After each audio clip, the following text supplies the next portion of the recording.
Good morning. Good morning and welcome to your 5 a.m. cash flow mastery. And the topic for today is a case study of an innocent business owner. आज ना हम 5 a.m. Session के अंदर cash flow mastery के अंदर एक case study को discuss करने वाले हैं जो कि एक इनोसेंट बिजनेस ओनर की लाइफ के वेरियस फेसेस को टच करेगा। फायदा क्या होगा आपको इस केस स्टडी को जानने के बाद ना आप एक पूरी की पूरी लाइफ की जर्नी को देख पाएंगे और आप लर्न कर पाएंगे कि वो किस तरह से जिंदगी के अलग अलग पहलुओं ने उस बिजनेस ओनर की लाइफ के अंदर एंटर किया, टर्न किया, डिफिकल्ट सिचुएशन के अंदर वो क्या डिसीजन ली और किस तरह से बुरी तरह से वो कैश फ्लो के ट्रैप में फंस गया और एकदम मतलब खत्म खत्म की स्टेज के ऊपर हो गया और किस तरह से उसने कमबैक किया और ट्रांसफॉर्मेशनल ट्रांसफॉर्मेशनल वे के साथ में उसने अपनी जिंदगी को रीगेन किया और बिजनेस की बुलंदियों को छुआ। तो आज ना उस केस स्टडी को मैं आपके साथ शेयर करने के लिए पूरी तरह से सुपर एक्साइटेड हूं। ओके, ठीक है। तो शुरू करते हैं। एक बिजनेस ओनर है जिसने ना जब बिजनेस शुरू किया तो हार्डवेयर की शॉप खोली। हार्डवेयर की शॉप खोली तो उसने कहा ठीक है जी, तो मैं हार्डवेयर की शॉप ओपन कर रहा हूं और बहुत आराम से जिंदगी चल रही है क्योंकि हार्डवेयर की शॉप में क्या होता है कि जब कोई सामान कोई सप्लाई करती है कंपनियां तो क्रेडिट के ऊपर सप्लाई कर देती हैं। Customer counter sale counter purchase करते हैं, यानी कि वो सेल करते हैं कैश के अंदर।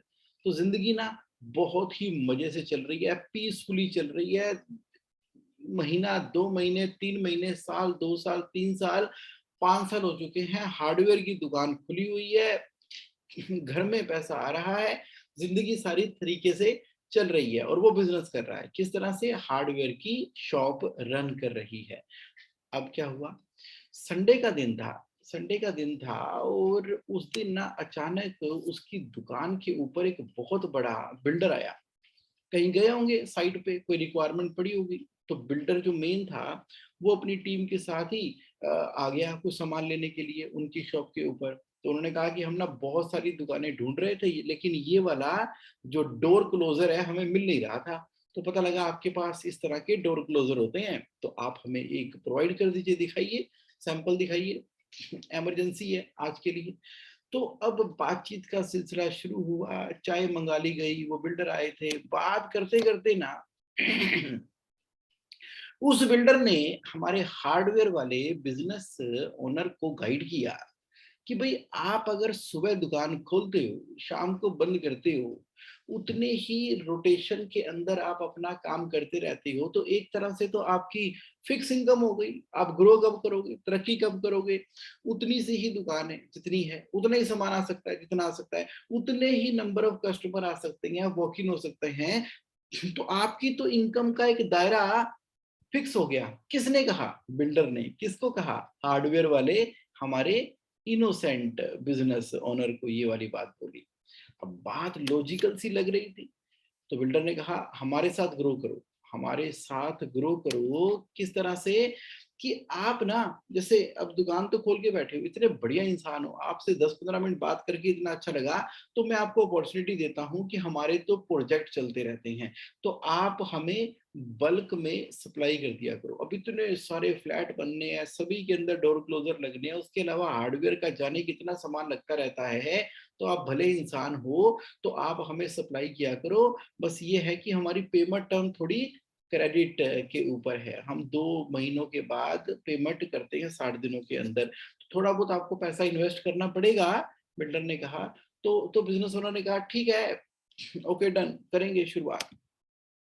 तो अब करना शुरू कर दिया काम उसके साथ में। किस तरह से? माल खरीदा, 50 के 50 डोर क्लोजर सप्लाई किए।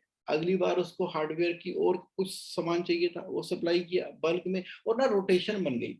रोटेशन बन गई तो उसने कहा यार बहुत बढ़िया, सारा दिन मैं दुकान खोलता हूँ तो मुझे जितनी इनकम होती है इस बिल्डर भाई साहब के साथ में, एक बिल्डर के साथ में काम करके, तो मेरा तो पूरा साइकिल घूम रहा है अच्छे तरीके से। तो उसमें क्या करना है, माल आता है मेरी शॉप के ऊपर, मैं इस सप्लाई कर देता हूँ, और लाइफ ना बहुत बढ़िया चलनी शुरू हो गई। क्या होता है कि जब एक सडन प्रॉफिट का दौर आता है ना, अब एक बिजनेस ओनर जो कि बिल्डर की दुकान पे बैठा हुआ है, कोई 800, 300, 500, 700, 900, 1000, 1500 का सामान खरीदता है, सडनली उसकी सप्लाई एक बिल्डर को जानी शुरू हो जाए, वो भी बल्क में जानी शुरू हो जाए, और पेमेंट का साइकिल उसका चलना शुरू हो गया, 3-4 महीनों के अंदर, 5-6 महीनों के अंदर उसको दिखना शुरू हो गया कि यार ये तो काम बहुत बढ़िया है। बस यहीं पर हो गई गलती, यहीं पर हो गई गलती। न्यू बिजनेस डेवलपमेंट करने के लिए किस तरह के कस्टमर प्रोफाइल के साथ में काम करना चाहिए, कितना बड़ा करना चाहिए, कब बड़ा करना चाहिए, उस कैश फ्लो की जानकारी के ऊपर ना काम करते हुए इसने ना उसी समय जंप मारा, ट्रस्ट बन गया इस बिल्डर के ऊपर, ट्रस्ट बन गया। तो अपने कहा कि और स्केल अप करते हैं, और बिल्डर, और ज्यादा बिल्डर्स को हम माल सप्लाई करना शुरू करेंगे। तो पहले मैं थोड़ी कमाई करता था, अब एक बिल्डर से इतनी है तो 10 बिल्डर से कितनी होगी, 100 बिल्डर से कितनी होगी, मैं तो पूरी दिल्ली तो क्या, पूरा नॉर्थ इंडिया तो क्या, पूरा सेंट्रल इंडिया तो क्या, पूरा का पूरा इंडिया तो क्या, हर जगह पर छा जाऊंगा। अब तो मेरे को पहचान है, समझ है कि हार्डवेयर की कौन सी आइटम कहाँ से खरीदनी है और किस बिल्डर को कहाँ पे कैसे सप्लाई करनी है।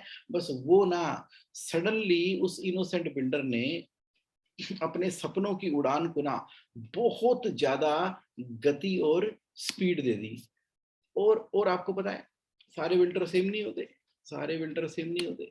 तो लेकिन पहले बिल्डर डेवलपर की सक्सेस ने उस इनोसेंट बिजनेस ओनर को एक एक्सपोनेंशियल ग्रोथ करने का ट्रैप ट्रैप बिछना शुरू हो गया है, ट्रैप बिछना शुरू हो गया है। देखिए जिंदगी कितनी बढ़िया चल रही थी एक सिंगल हार्डवेयर पे, फिर एक बिल्डर जुड़ा और बढ़िया हो गई। अब ट्रैप की शुरुआत होने वाली है। किस तरह से शुरुआत होने वाली है, अब ट्रैप आ रहा है। सबसे पहले तो क्या हुआ कि जब सभी बिल्डर को सर्व करना है तो भाई पैसे चाहिए होंगे।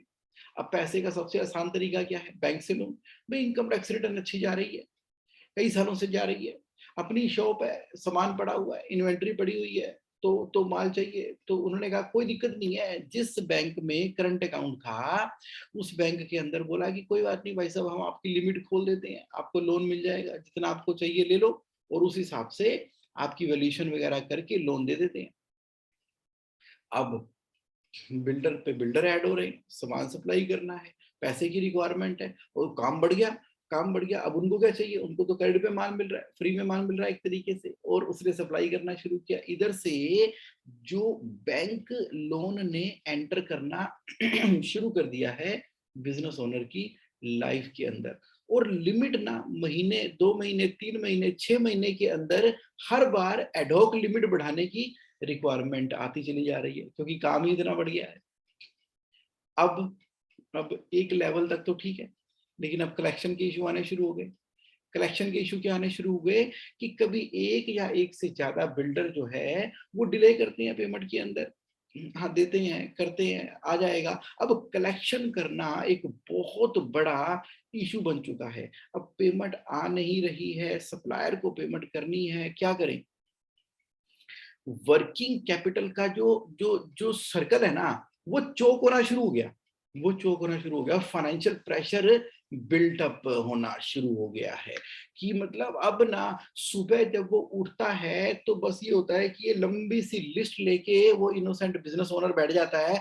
वो कहता है यहाँ यहाँ यहाँ से 3 लाख आने, यहाँ से 5 लाख आने, यहाँ से 12 लाख आने, यहाँ से 50 लाख आने हैं, तो अब आ जाएंगे, मैं उसको फोन करूंगा। नए नए तरीके सोचता है, नई नई कलेक्शन करने की वर्कशॉप सोचता है, कितने अलग अलग तरह के कलेक्शन रिकवरी एजेंट से तरीके से वेबिनार सेमिनार जाने क्या क्या अटेंड करता है। जिंदगी उसकी ना पूरी की पूरी कलेक्शन ये कलेक्शन आएगी कैसे? अब बिल्डर्स को माल सप्लाई कर रहा है, एक से ज्यादा कर रहा है, बेसिक फंडामेंटल फॉलो किए नहीं, और इतना भयंकर प्रेशर इधर से जहां से माल उसने खरीद रखा है।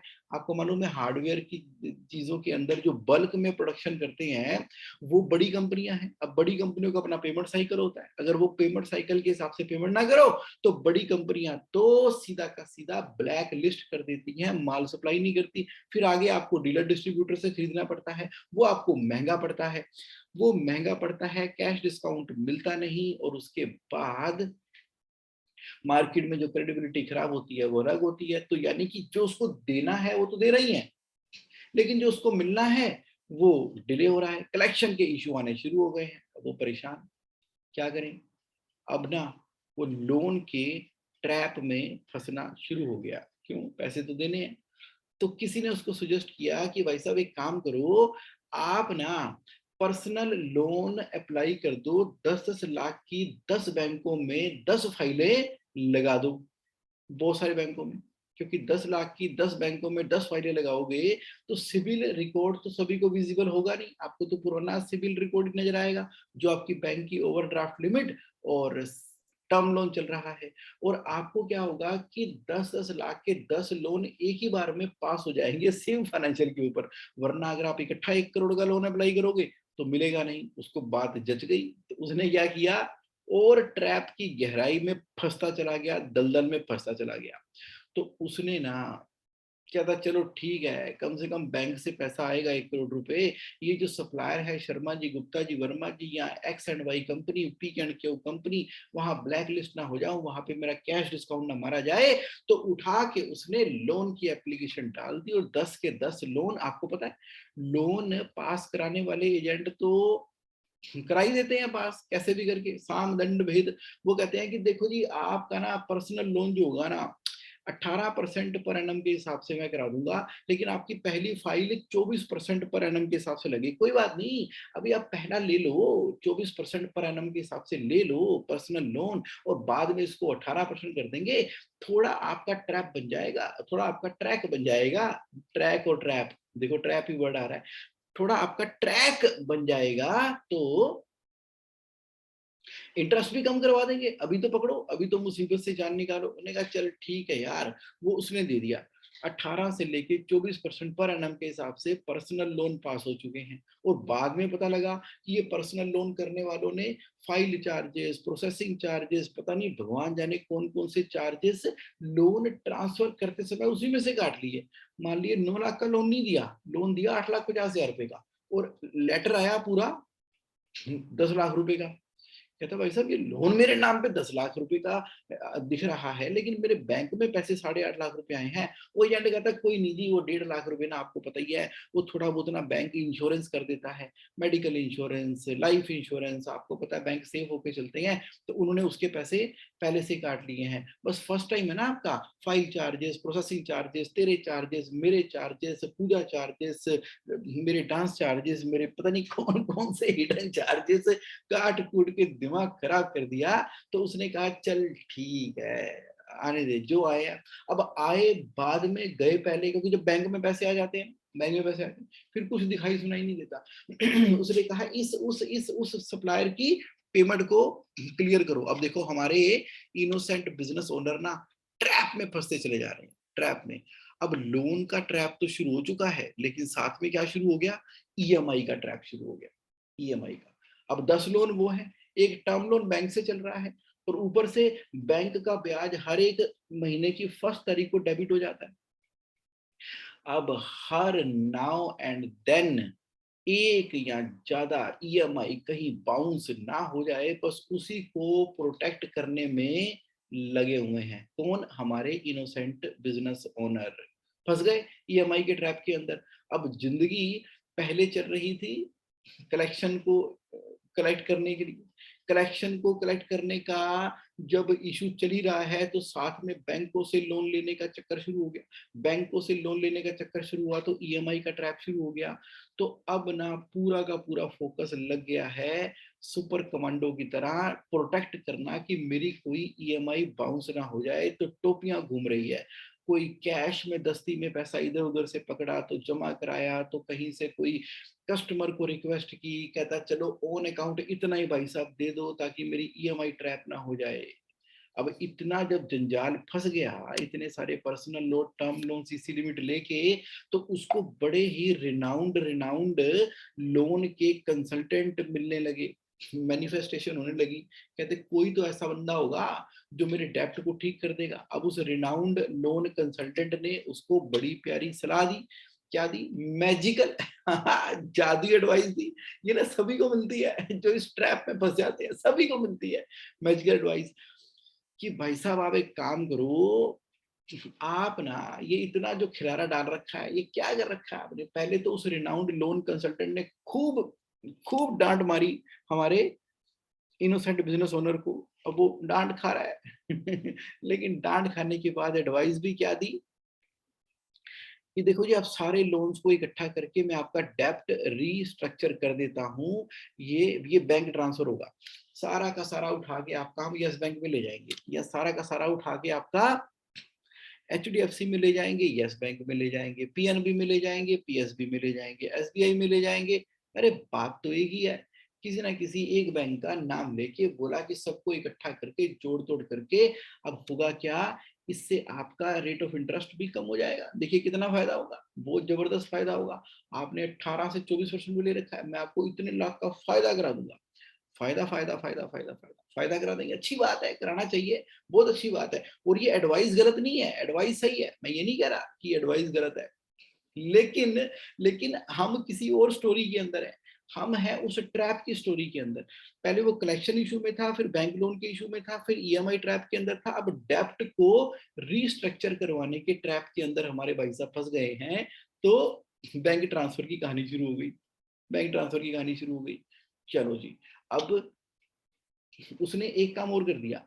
कहता जितने आपके लोन चल रहे हैं ना 4 करोड़ के, सारे मिला मिलू के, मैं क्या करूंगा, रीस्ट्रक्चर भी करा दूंगा और आपका एक्सपोजर 4.5 करोड़ कर दूंगा, और आपको 50 लाख रुपए एक्स्ट्रा मिल जाएंगे। अब क्या हुआ भाई, अल्टीमेटली लोन ही बढ़ गया ना, और 50 लाख। अब इस बिजनेस ओनर ने कहा कि हाँ चलो ठीक है, 50 एक्स्ट्रा आ रहे हैं तो मेरा इससे काम चल जाएगा। बस यानी कि ये शिकंजा कसता चला जा रहा है, कसता चला जा रहा है। अब फॉल्स इन्वेंटरी, गलत इन्वेंटरी दिखानी पड़ रही है, क्योंकि अगर किताबों में उतनी इन्वेंटरी नहीं दिखाएंगे तो बैंक की लिमिट सर्व नहीं हो पाएगी। तो इन्वेंटरी बैंक पर्पस के हिसाब से किताबों में दिखानी शुरू कर दी। अब डेटर्स, जो बिल्डर के पास पैसा फंसा हुआ था वो तो आ नहीं रहा, और बैंक 6 महीने से ऊपर के डेटर को डेटर नहीं मानता, तो क्या करें, फंस गए। अब उसने किसी तरीके से साम दंड भेद करके नई नई सेलें करके डेटर 6 महीने से नीचे में भी दिखाने शुरू किए, ज्यादा दिखाने शुरू किए। जो पुराने क्रेडिटर्स किताबों में खड़े हैं, जिनको की पेमेंट करनी थी, अब पुराने क्रेडिटर्स कौन से थे? अरे वो थे जहां से परचेज के बिल डाल रखे थे किताबों में, परचेज के बिल लेके जीएसटी का इनपुट लेके कर दिया काम, परचेज का बिल डाल दिया, जीएसटी का इनपुट ले लिया। अब उनको चेक से पेमेंट तो कर नहीं सकते, बैंकों में तो पैसा ही नहीं है, वाइट पैसे अवेलेबल नहीं है। अब उस चक्कर में उनकी बैंकों की डीपी यानी कि ड्राइंग पावर खराब हो गई, प्रेशर बन गया। क्या करें? अब उन्होंने क्या किया, अन ये सन्ड्री क्रेडिटर्स को उठा के अनसिक्योर्ड लोन के अंदर ग्रुप कर दिया। अनसिक्योर्ड लोन में भी कहा दिखा दिया, loan from director and relative, और बैंक को बोला ये तो क्वासी कैपिटल है ये तो क्वासी कैपिटल है, मेरी कैपिटल का हिस्सा है।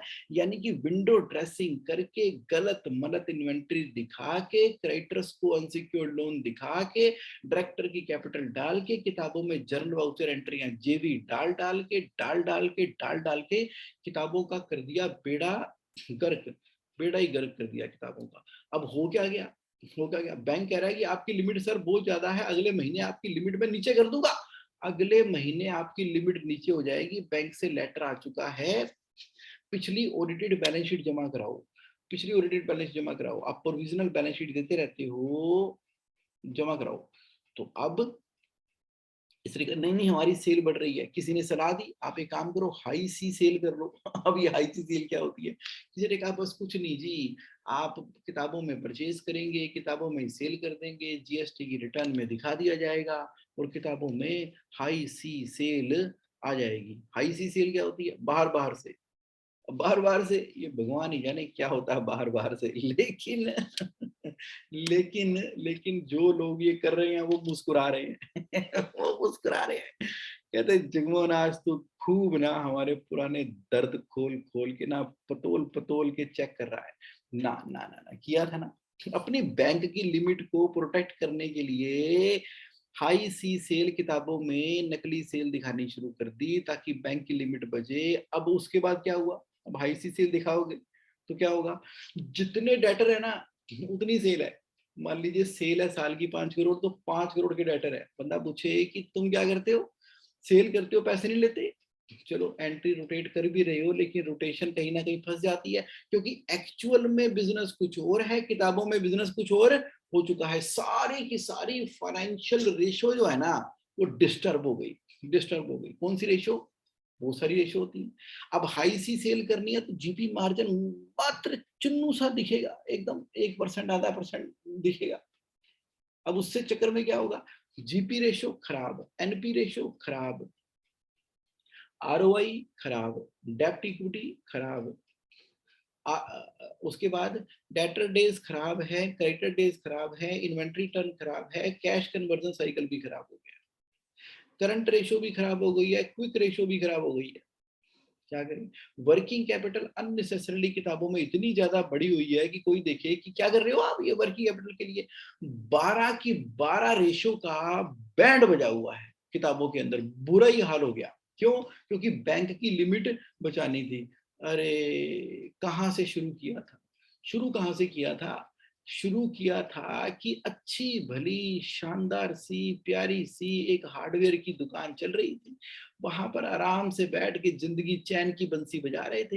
लेकिन एक बिल्डर ने फिक्स इनकम को ग्रोथ इनकम में बदलने के चक्कर में जो आइडिया दिया, और शुरू शुरू में 3-6 महीने प्रॉफिट भी हो गया, लेकिन स्केलिंग अप के चक्कर में बिना ध्यान दिए किसी को भी बिल्डर को अपना कस्टमर बनाते गए बनाते गए बनाते गए। तो पहले बैंक लोन का चक्कर, फिर कलेक्शन के इशू, फिर लोन का ट्रैप, फिर ईएमआई का ट्रैप, फिर डेप्ट रीस्ट्रक्चर करने का ट्रैप, फिर गलत इन्वेंटरी दिखाने का ट्रैप, फिर हाई सी सेल दिखाने का ट्रैप। अब क्या किया, अब क्या किया कि भैया इस ट्रैप से निकलने के लिए ना एक नई कंपनी बनानी पड़ेगी। ग्रुप कंपनियां बननी शुरू हो गई है, एक और कंपनी बना दी। अगर एक प्रोप्राइटरशिप है तो दूसरी पार्टनरशिप बना दी, तो तीसरी एलएलपी बना दी।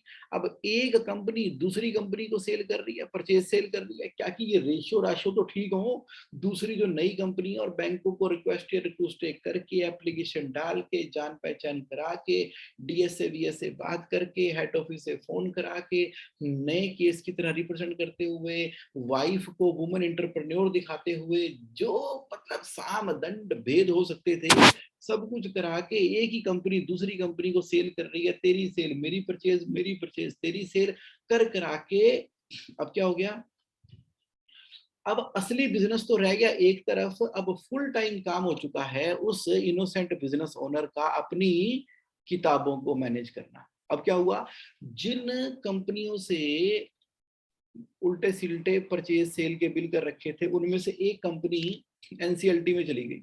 अरे बाप रे, एनसीएलटी क्या होता है, मान लो वो कंपनी डिफॉल्टर हो गई, वो जो कंपनी किताबों वाली कंपनी थी इसकी नहीं, जिससे इसने परचेज के बिल कर रखे थे। अच्छा, अब फंस गए। वो जो बोगस कंपनी थी उस चक्कर में इसकी कंपनी को नोटिस आ गया। उन्होंने कहा कि अरे बड़े उल्टे उल्टे काम कर रखे हैं। अब एक नोटिस आया एनसीएलटी के चक्कर में, तो उसके चक्कर में रेलम पेल लग गई, सबके नोटिस आने शुरू हो गए, जीएसटी का भी, इनकम टैक्स का भी, और पता नहीं किस किस का। इंफॉर्मेशन आपस में पास ऑन हो गई, कोई था शरारती बंदा, सारे डिपार्टमेंट से नोटिस आने शुरू हो गए। अरे बाप रे, अब क्या करें, किसी ने सलाह दी कि ये करोल बाग में एक बहुत बड़े चार्टर्ड अकाउंटेंट हैं, उनकी बड़ी जान पहचान है, ऊपर नीचे दाएं बाएं लेफ्ट राइट एनसीएलटी तो उनके इशारों पे चलती है, और उन्हीं के ही पास किए हुए बच्चे एनसीएलटी के डायरेक्टर हैं, वो आईएएस ऑफिसर हैं, उन्हीं के ऑफिस से पास किए हुए, बड़ी चलती है।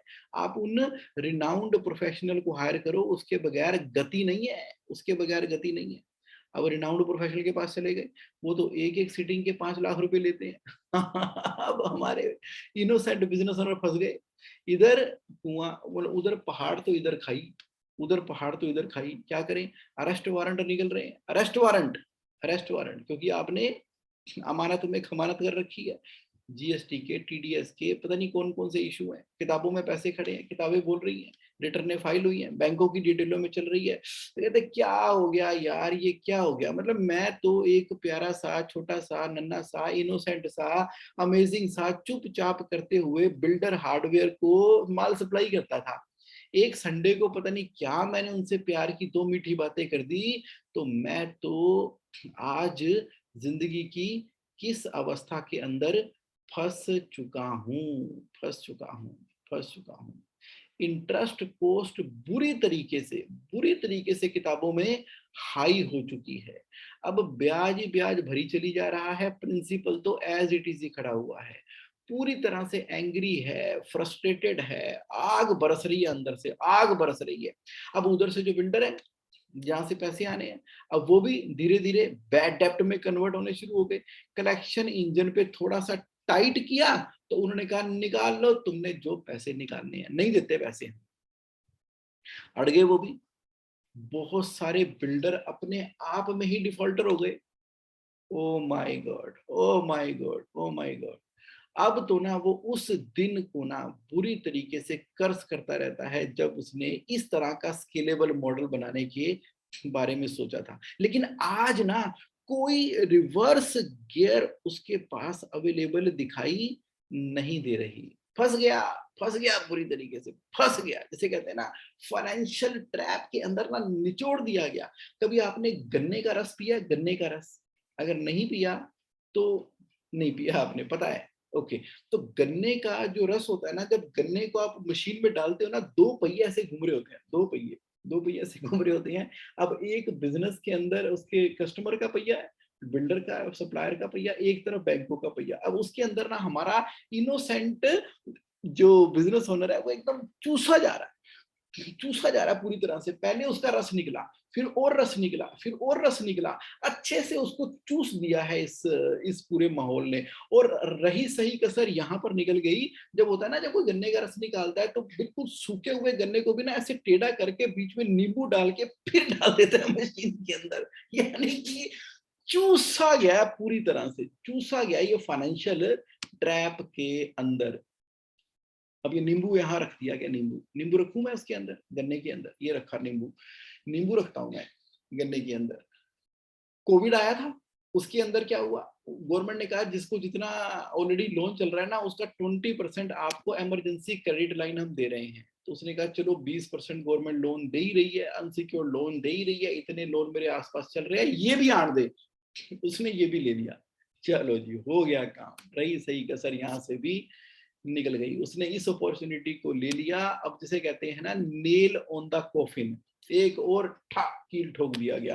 अब रही सही कसर जो बाहर निकलने की थी। अरे लोन लेना तो आसान है, वापस भी तो करना होता है उसको, कि नहीं करना होता वापस उसको? शुरू शुरू में पहले एक साल में मात्र इंटरेस्ट देना था, उसके बाद इंटरेस्ट और ईएमआई का टाइम हुआ।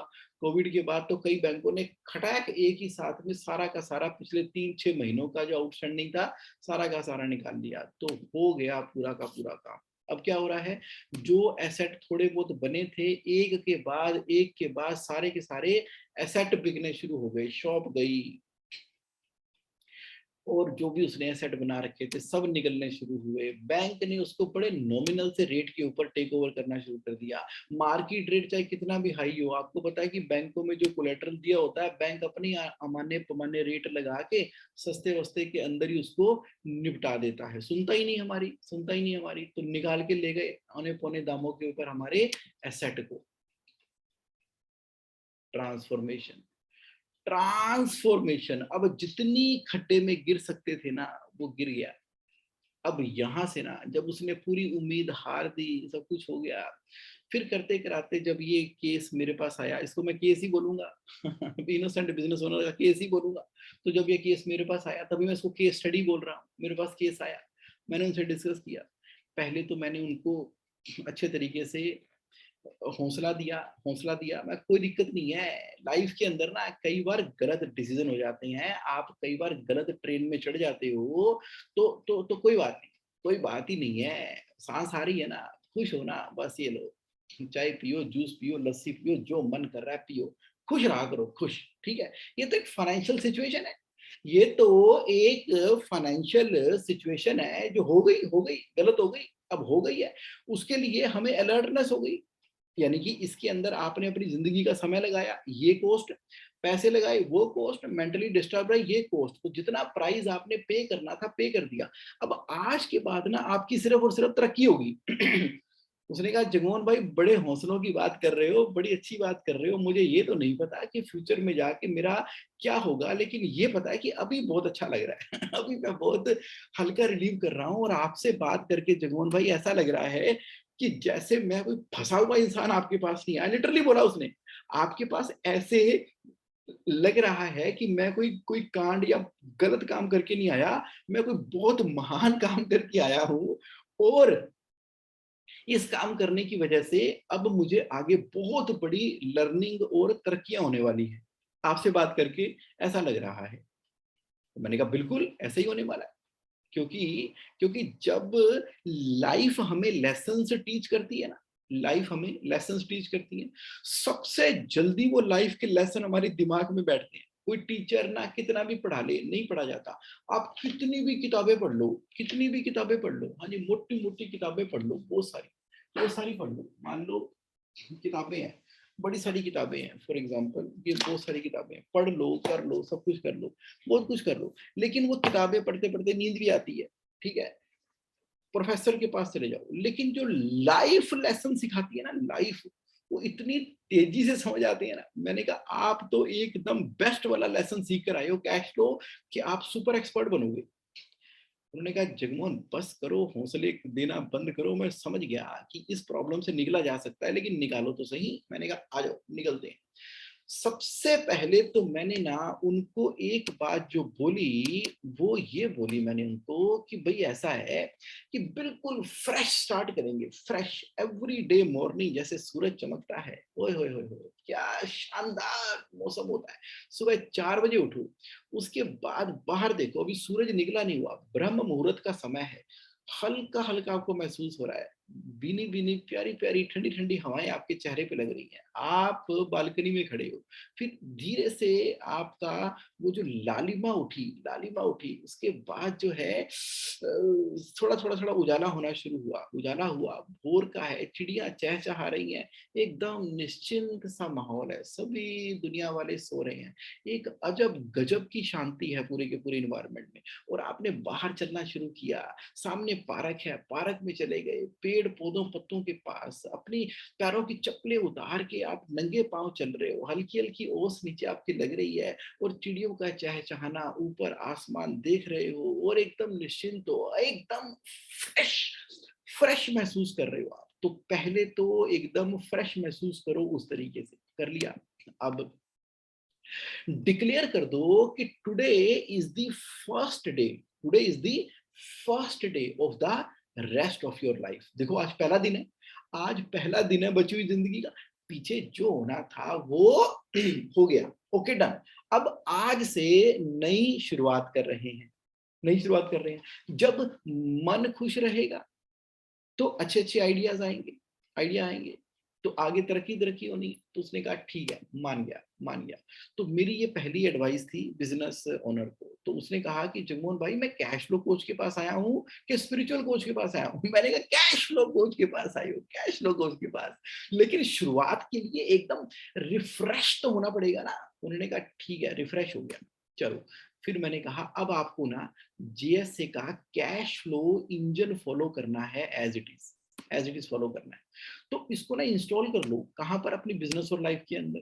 तो आपको पहले दिन से रिजल्ट आ रहे हैं। तो उसने कहा कैसे, बताओ तो सही। फिर मैंने उसको बताया पूरा, डिटेल में बताया, डिटेल में बताया। मैंने क्या बताया, देखो क्या करना है।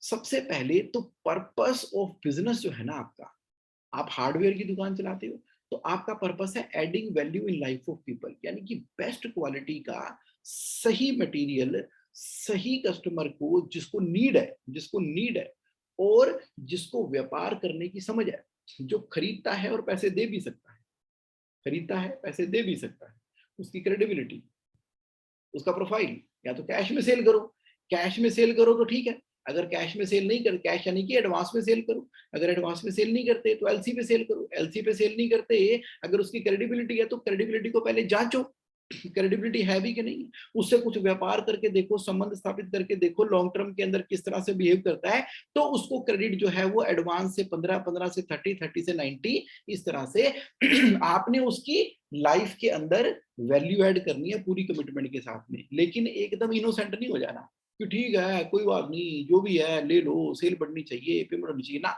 उसकी लाइफ में वैल्यू ऐड करो जो कि डिजर्व करता है आपके पर्पस ऑफ बिजनेस के हिसाब से, तो ऐड कर रहे हो वैल्यू लोगों की लाइफ के अंदर, आपने ना बस अब ऐड वैल्यू करना शुरू कर दिया। अगर आपने किसी को फ्री में देना है ना, फ्री में देना है तो आपको क्लैरिटी होनी चाहिए कि मैं फ्री में दूंगा।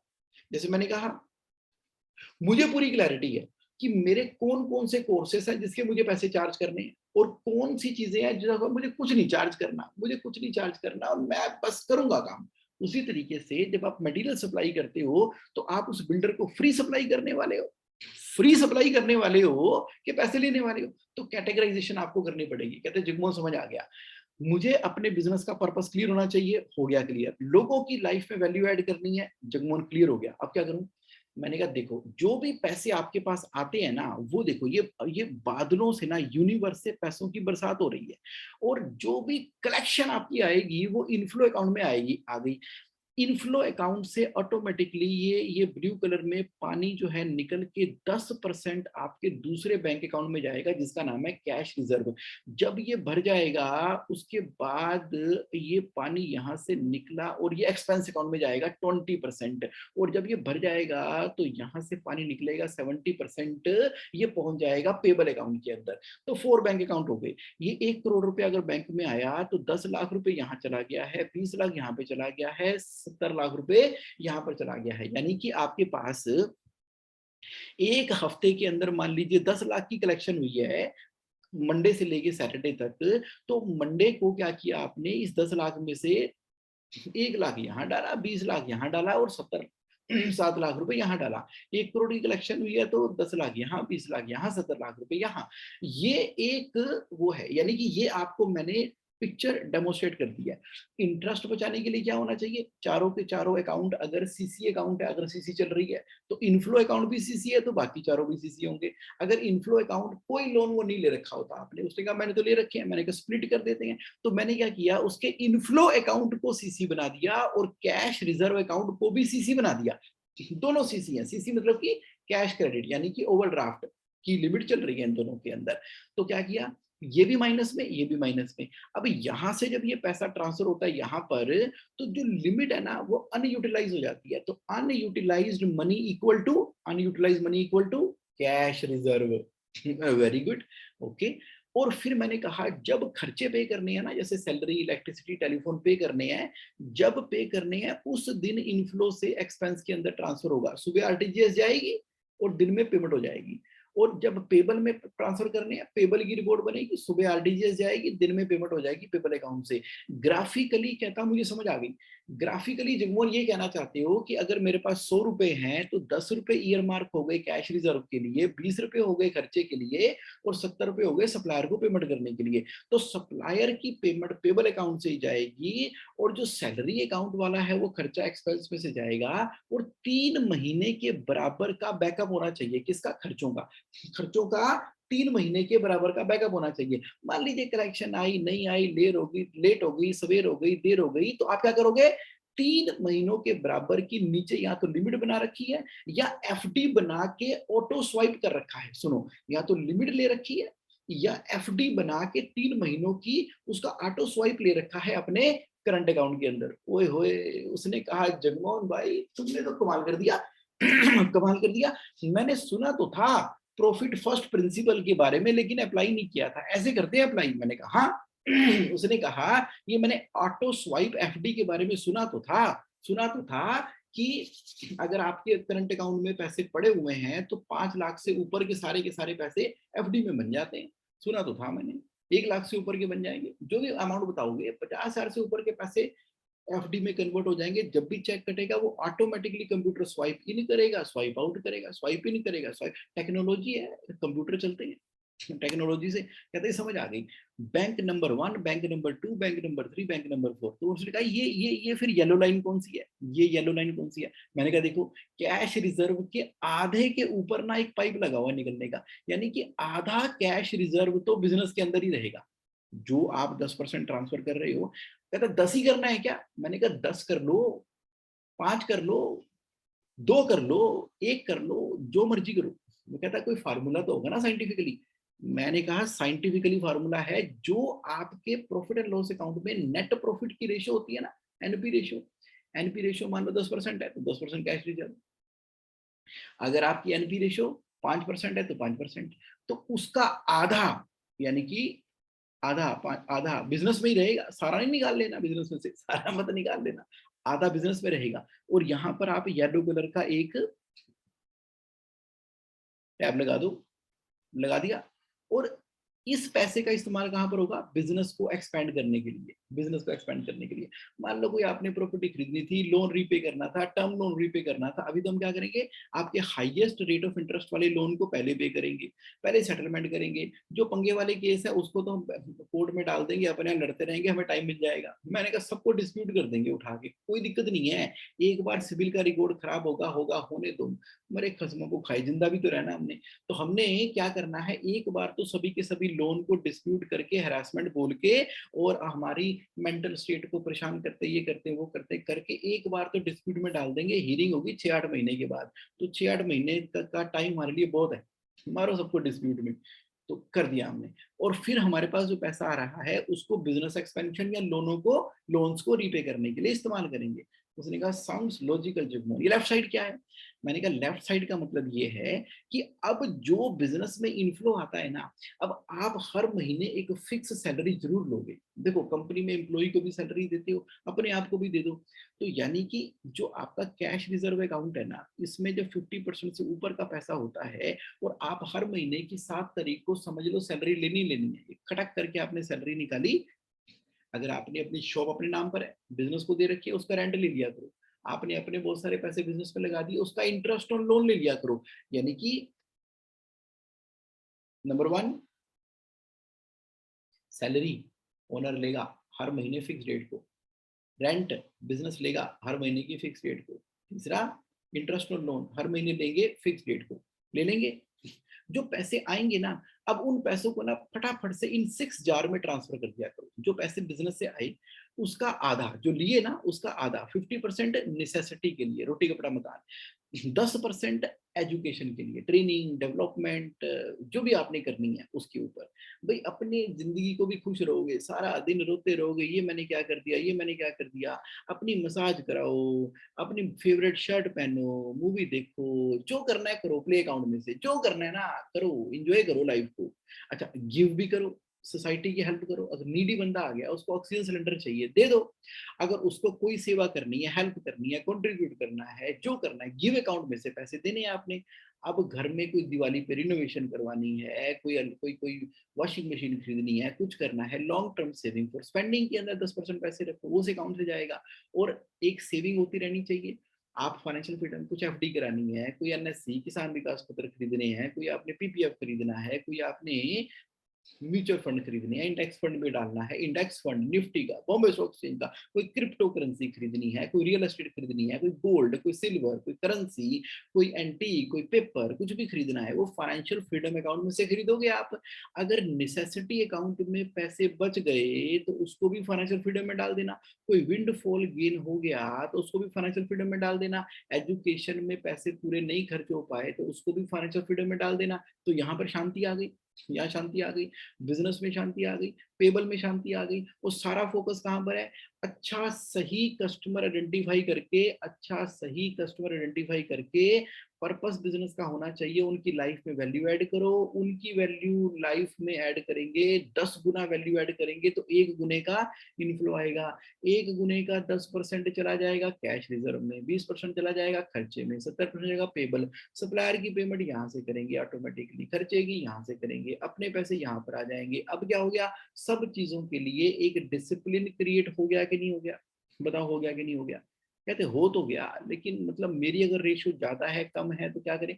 मैंने कहा कोई दिक्कत नहीं, फार्मूला भी आप ही को दे रहा हूं मैं, ये पकड़ो टेबल, ये जेएसए का कैश फ्लो इंजन का टेबल पकड़ो, अब आप डालते रहो फिगर इसके अंदर कि नहीं नहीं मैं तो कैश रिजर्व के अंदर जम्मू अभी तो 2% ही ट्रांसफर करूंगा, करो 2%, मेरे खर्चे ज्यादा हैं उसके अंदर तो 40% जाएगा, भेजो फिर, अच्छा बाकी मैं 58% जो है अपना पेबल अकाउंट के अंदर डालूंगा, ओके करो उसको उस तरह से। मेरी कलेक्शन 1 करोड़ की थोड़ी आती है, मेरी कलेक्शन तो आती है 35 लाख रुपए की आती है, 35 लाख,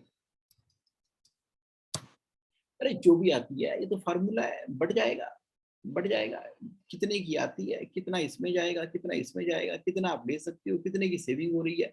भाई आपको किया क्या, आपने मात्र फोकस किया कि मुझे 35 लाख आ रहे हैं कि 5 लाख रुपए आ रहे हैं कि कितने आ रहे हैं, 5 लाख आएंगे तो 10,000 रुपये कैश रिजर्व में जाएगा, 290 पेबल के लिए जाएगा, लाइक दैट 2 लाख रुपए आपका खर्चे में जाएगा, उस तरह से आपके 2500 और 500 रुपए बच रहे हैं आपके लिए, यानी कि एक सिस्टम क्रिएट हो गया ना। अब आप चैरिटी करोगे गुरुद्वारे में जाके 500 रुपए की, यानी कि अगर आपकी कलेक्शन आती है जी 27,50,000 रुपए, इसका मतलब है कि गुरुद्वारे में जाके जो चैरिटी करनी है, मंदिर में जहां भी जाना है, जो भी करना है करो, वो कितना आ गया 2750 रुपए। अपने ऊपर मस्ती में खर्चा करना 2750 रुपए, फाइनेंशियल वीड में 2750 रुपए, 55,000 का रिजर्व क्रेडिट हुआ था, 13,750 में से सिंपल लिविंग हाई थिंकिंग के द्वारा इस हफ्ते में ये खर्च करना है, खर्चों के लिए ये अवेलेबल है, यानी कि मैकेनिज्म दे दिया ना, मैकेनिज्म मिल गया आपको कि नहीं मिल गया, कहता हाँ मिल गया, मैंने कहा चलो अब शुरू हो जाओ, शुरू हो जाओ, सिस्टम समझ आ गया। मैंने कहा ये पूरा का पूरा सिस्टम ना आपको 3 महीने से लेके 12 महीने लगेंगे इस ट्रैप में से बाहर निकलने के लिए, प्रोवाइडेड कि आप कमिटेड हो। आप कमिटेड हो क्या, उसने कहा पूरी तरह से कमिटेड हो जगमोहन, समझ आ गई। मुझे सबसे बड़ी बात तो जगमोहन भाई यही समझ आ गई कि purpose of the business clear होना चाहिए, purpose of the business clear होना चाहिए कि कर क्यों रहे हैं बिजनेस ये। कोई भी बिल्डर आएगा, कोई भी एडवाइस दे देगा, कोई भी डेवलपर आएगा, कोई भी एडवाइस दे देगा, जिसने कहा लाई गली, पंजाबी में कहावत है, जिनने लाई गली ओदे नाल तुर चली, यानी कि जो भी आपको जिस तरह से भी कोई अपॉर्चुनिटी दिखाएगा आप उसके साथ थोड़ी चल करोगे। ये दिमाग लगाना है ना, फाइनेंशियल का, फाइनेंशियल का कैश फ्लो का दिमाग लगाना पड़ेगा। कैश फ्लो का दिमाग कैसे लगाना पड़ेगा भाई, इस डील को समझना पड़ेगा कि अगर मैं एक बिल्डर को सप्लाई करता हूँ ये पेमेंट टर्म है, अगर मैं और बिल्डर बनाता हूँ तो कितनी कलेक्शन आएगी, कितना अपने पास रखूंगा, कितना बांटूंगा, घर भी चलाना है, बाहर भी चलाना है, बाहर भी चलाना है, सब कुछ करना है, तो क्या प्लानिंग करनी चाहिए नहीं करनी चाहिए। कैश फ्लो की मास्टरी इंपॉर्टेंट है कि नहीं इंपॉर्टेंट है। कहता है जगमोहन भाई बिल्कुल इंपॉर्टेंट है, ये मुझे पहले पता नहीं था, मैं तो ये देखता था कि लोग इतना बड़ा बड़ा बिजनेस कर रहे हैं तो बड़ा रिस्क लेना पड़ता है बिजनेस के लिए, मैंने ले लिया। मैंने कहा रिस्क लेना है पहले रिस्क तो लिख तो लो, रिस्क है क्या। कहता मैंने सुना था बैंकों के लोन के बगैर ना बड़ा काम हो नहीं सकता, तो इसलिए मैंने लोन ले लिए। मैंने कहा बैंकों के लोन के बगैर अगर बड़ा काम नहीं हो सकता ऐसा आपने सुना है, तो भैया उस लोन को डिप्लॉय कहां पर करना है। कैश फ्लो का रूल क्या कहता है, अगर बैंकों का लोन आप ले रहे हो मान लो, तो अगर आपके प्रोजेक्ट में इतना दम है कि जिस रेट ऑफ इंटरेस्ट पे आप ले रहे हो उससे कई गुना ज्यादा आप, यानी कि 35% मिनिमम आरओआई अगर आपके प्रोजेक्ट में आ रही है, तो बैंकों से पैसा लेने का फायदा भी है। उसके बाद अगर बैंकों से हमने पैसा लिया, उसको जितने समय में वापस करना है बैंकों को पैसा, क्या जिस प्रोजेक्ट में लगाया है उससे पैसा उस पीरियड के बाद आना है कि उस पीरियड से पहले आना है। अगर उस पीरियड से पहले आपके बिजनेस ने पैसे देना है तो आपके पास अबंडेंस ऑफ कैश फ्लो रहेगी। अगर बैंक से लोन ले लिया और बैंक बोल रहा है कि पैसे आपको ईएमआई में और इतने टाइम में रीपे करने हैं, और आपका बिजनेस कह रहा है पहले साल हट्टी, दूसरे साल चट्टी, तीसरे साल खट्टी, यानी कि पहले तो बिजनेस में लगाओगे, लॉस करोगे, फिर मार्केट में जगह बनेगी, फिर कहीं जाके आपको तीसरे चौथे पांचवें साल में जाके 35-35% की आरओआई आनी है। अरे भैया चौथे पांचवें छठवें साल में जाके बिजनेस फ्लोरिश करेगा, और आपने बैंकों को आज ही कमिटमेंट कर रखी है, इसका मतलब है बैंक राइट चॉइस नहीं है शुरू में। राइट चॉइस कौन है, राइट चॉइस ये है कि आपके सप्लायर आपको क्रेडिट पे देते हैं, आप इन्वेंट्री टर्न तेज करते हैं, आप छोटे स्केल के ऊपर काम करते हैं लेकिन बढ़िया करते हैं। जब छोटा स्केल बहुत बढ़िया चल गया तो फिर उसको आप स्केलेबल कर देते हैं, समझ में आई। तो उसने कहा जुम्मन जो भी है मजा आ रहा है मजा आ रहा है जिंदगी का। मैंने कहा तुम तो बड़े परेशान थे, कहता जो भी है लाइफ में जो टेंशन आई है ना, वो आ गई, एक बार आ गई। अब जो ईएमआई का चक्कर है उसको मैं निपट लूंगा, बैंकों से निपट लूंगा, पॉजिटिव तरीके से निपटूंगा। तो करते करते करते साल, 2 साल, 3 साल के अंदर आज देखो भाई साहब मल्टा मिलेनियर बन के बैठे हुए हैं। मल्टा मिलेनियर। कई बार उनसे बात होती है, कहते जगमोहन भाई यार वो भी दिन थे जब मैं ऐसे ही कुछ भी कर देता था, कुछ भी कर देता था। तो अब मैं इनोसेंट बिजनेस ओनर नहीं हूँ। अब मैं स्मार्ट बिजनेस ओनर हूँ। और अब मैं कौन हूँ? अब मैं कैश फ्लो मास्टरी के प्रिंसिपल के हिसाब से करता हूँ।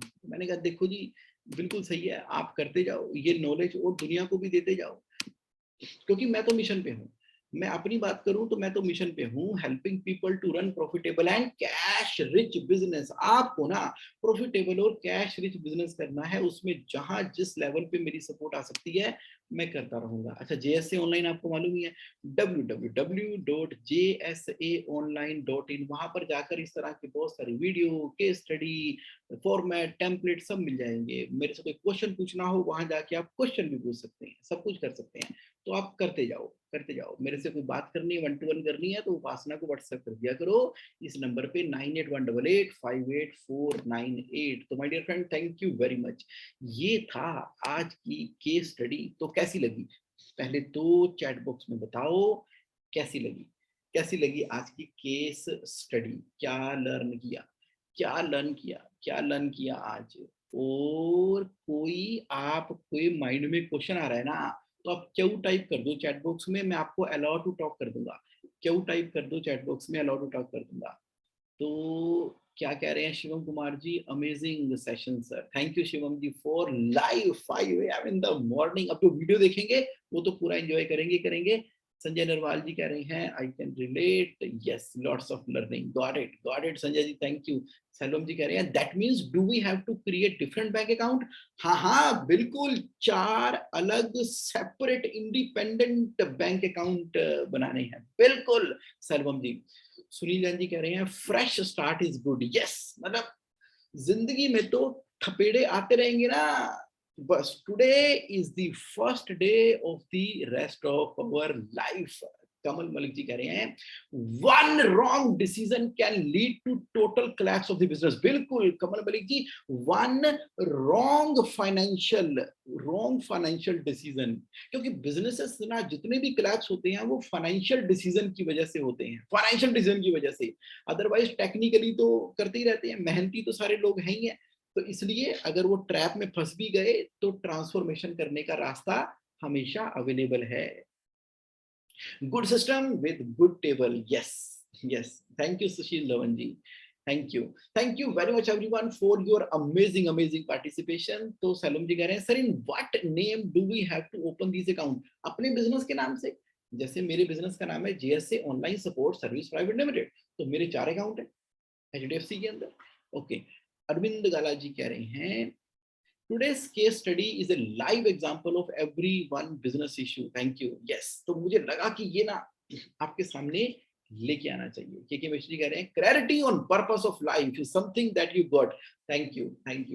आप लाइव हैं मेरे साथ में, थैंक्स फॉर योर पार्टिसिपेशन। और बाकी जो लोग वीडियो देखेंगे ना और आपके माइंड में भी कोई कमेंट आएंगे तो आप भी डाल देना चैट बॉक्स के अंदर, कमेंट बॉक्स के अंदर, तो मैं उसको पढ़ूंगा, रिप्लाई करूंगा। Okay, thank you very much everybody for participating in today's live 5 AM cash flow mastery session। फिर नेक्स्ट सैटरडे मिलते हैं एक नए इन डेप्थ चीज के साथ में, जहां से एक नया पर्सपेक्टिव ओपन अप होता है लाइफ को देखने का, बिजनेस को देखने का।